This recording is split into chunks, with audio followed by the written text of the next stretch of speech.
महामारी से हमारा देश लड़ रहा है। जी। तो इस महामारी से लड़ने के लिए हम सभी लोगों को जागरूक होना पड़ेगा हम्म। और इस लड़ाई से जीतने के लिए हमें वो कोशिशें करनी है कि हम इस देश को इस लड़ाई से आगे जिता के निकाल सकें। ठीक है सर, आपसे ये भी जानना चाहेंगे, कोरोना जैसी महामारी में आपके क्षेत्र में इस वक्त आप क्या हालात देख रहे हैं सर?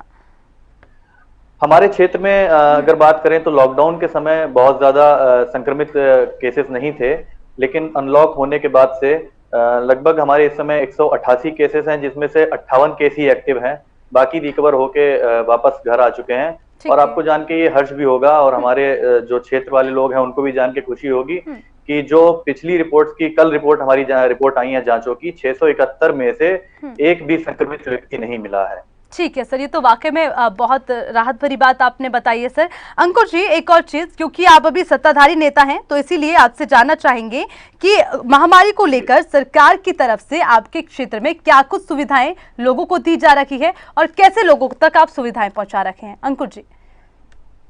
देखिए, केंद्र सरकार एवं राज्य सरकारें मिलके पूरी तरीके से काम कर रही हैं। आप चाहे लॉकडाउन के समय पे ले लीजिए, जो माइग्रेंट्स महाराष्ट्र, दिल्ली, हरियाणा, पंजाब से कई प्रदेशों में जा रहे थे, तो खासकर मैं अगर उत्तर प्रदेश की बात करूं तो हमारे जो मुख्यमंत्री हैं श्री योगी आदित्यनाथ जी, उन्होंने बहुत अच्छा कार्य किया।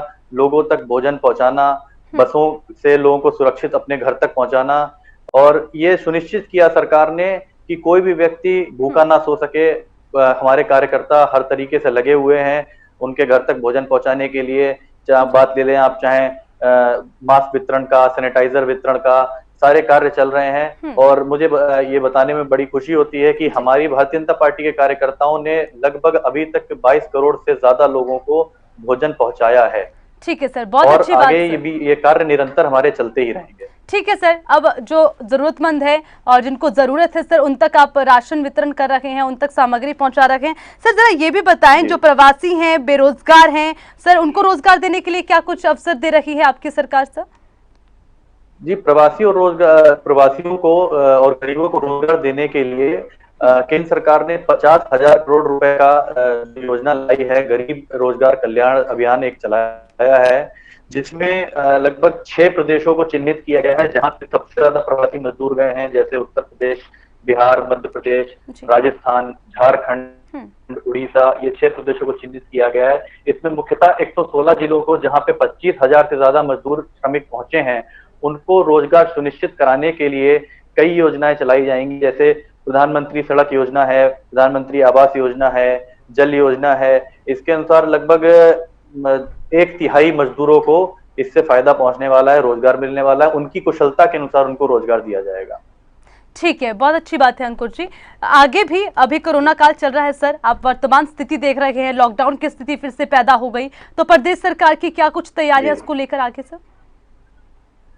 देखिए, प्रदेश सरकार निरंतर कार्य कर रही है और मुझे ये बताने में बहुत खुशी होती है कि प्रदेश सरकार ने, उत्तर प्रदेश मान चलिए भारत का सबसे बड़ा प्रदेश है, बहुसंख्यक प्रदेश है, 22 करोड़ की जनसंख्या में, फिर भी हमारे यहाँ अगर कोरोना महामारी के केसेस देखें तो आज के समय पे 16-16.5 हजार एक्टिव केसेस हैं। उसके अलावा प्रदेश सरकार ने 1 लाख बेडों का इंतजाम कर लिया है कोरोना पेशेंट्स के लिए, और 50,000 के लगभग टेस्ट पर डे किए जा रहे हैं। 33 लैब, जब हम लॉकडाउन से पहले की अगर बात करें तो हमारे प्रदेश में कोई भी इसके टेस्टिंग की लैब नहीं थी, लेकिन आज के समय पे 33 लैब एक्टिव हैं, जिसमें 29 लैब सरकारी चल रही हैं। और अगर वेंटिलेटर्स की बात करें, 1500 वेंटिलेटर्स हमारे सिर्फ कोरोना पेशेंट्स के लिए अलग इंतजामात हैं। आगे और बढ़ाने की तैयारियां चल रही हैं। सरकार पूर्ण रूप से सुनिश्चित ये कर रही है कि किसी भी जिले में किसी भी तरीके की कोई कमी ना हो पाए। शासन को, प्रशासन को हर तरीके से मुस्तैद किया हुआ है और आगे की जो स्थितियां बनेगी उनके लिए हमारी सरकार पूर्ण रूप से तैयार है। ठीक है, बहुत अच्छी बात है सर। लेकिन एक और चीज, आपने खूब तारीफ की अपनी सरकार की, अच्छा काम कर रही है, पूरे प्रयास किए जा रहे, लेकिन सर विपक्ष तो नाखुश नजर आता है, आपके काम से संतुष्ट नहीं है सर, इस पर क्या कहेंगे आप? देखिए, विपक्ष नाखुश नजर आता है। विपक्ष का काम क्या है? सिर्फ अब आलोचनाएं करना।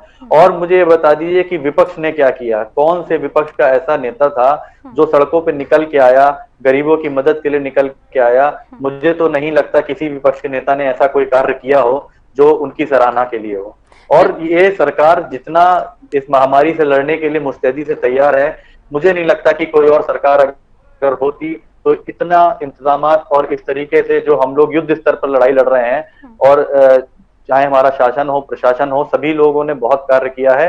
बाकी जो विपक्ष वाले लोग हैं उनका आलोचना करने के अलावा उनका कोई काम नहीं है। नहीं सर, विपक्ष का काम कहीं ना कहीं, अगर सत्ता पक्ष में सरकार है और उन्हें ये लग रहा है कि काम सही नहीं हो रहे, तो सर उन्हें अधिकार है विपक्ष होने के नाते, वो सर अपनी बात रख सकते हैं। ये नहीं मानते सर आप?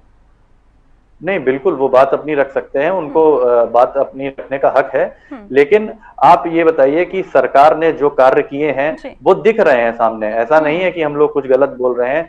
आप ये देखिए, जो लोगों को भोजन पहुंचाना है और जो अस्पतालों में सुविधाएं दी जा रही हैं, वो हर तरीके का काम किया जा रहा है। 20 लाख करोड़ का जो पैकेज हमारी केंद्र सरकार ने राहत पैकेज दिया है, उसमें से आप चाहे मध्यम वर्गीय में ले लीजिए, चाहे किसानों के ले लीजिए, लगभग 3 करोड़ किसानों को हम लोगों ने चिन्हित किया है उनको कर्जा देने के लिए।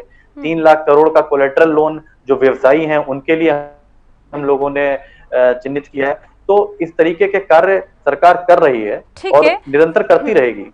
बिल्कुल सर, आपने बात बोली, इसी से मैं एक पॉइंट जोड़कर देखना चाहूंगी, क्योंकि लगातार सर हम बातचीत करते रहते हैं तमाम मुद्दों पर। तो कई ऐसे व्यापारी वर्ग के लोग हैं, ऐसे व्यापारी हैं जिनका ये कहना है कि इतना बड़ा बजट दे दिया गया, लेकिन उस बजट का जो आवंटन है वो सही तरीके से नहीं हुआ, जिससे कि आज जो व्यापारी तबका है वो काफी मुसीबत में है सर। नहीं, देखिए, व्यापारियों के लिए तो पहले ही मैंने आपको बताया कि 3 लाख करोड़ रुपए का जो बजट आवंटन व्यापारियों के लिए किया गया, कोलेट्रल लोन मिला, लेकिन उस जी बताएं सर, अपनी बात पूरी करें। करोड़ का हम लोगों ने बजट किया है, कोलेट्रल लोन का लिया, ये व्यापारियों के लिए ही है, उन्हीं के व्यापार को सुविधा बनाने के लिए। इसमें किसी भी तरीके का कोई भी मॉर्गेज प्रॉपर्टी नहीं की जा रही है, और उनको कम ब्याज दरों पे ये पैसा दिया जा रहा है। 8 साढ़े 8% पे कोलेट्रल लोन उनको दिया जा रहा है।